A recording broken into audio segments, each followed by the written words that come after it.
guys, no? 3 buwan.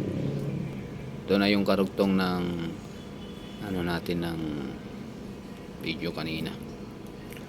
So 3 buwan yung DTS na violation ko sa Pasay ay 500 kasi ano pa sila, hindi pa sila single ticketing. Pero ang sabi ng enforcer doon tsaka ni Taylor, no, malapit na sila mag single ticketing, kaya wag mong subukan magpahuli. So 500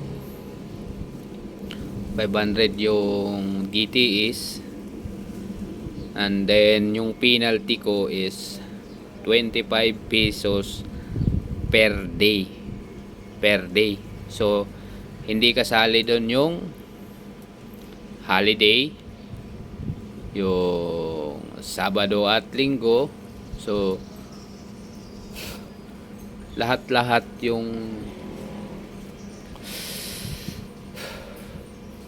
ng penalty ko ay umabot ng 1.5.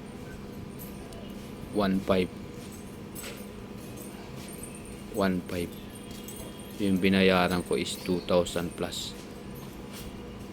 Ayun, iyak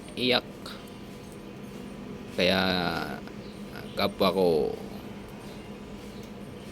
driver o motorsiklo, delivery rider, pag kayo inahuli, tubusin nyo na agad,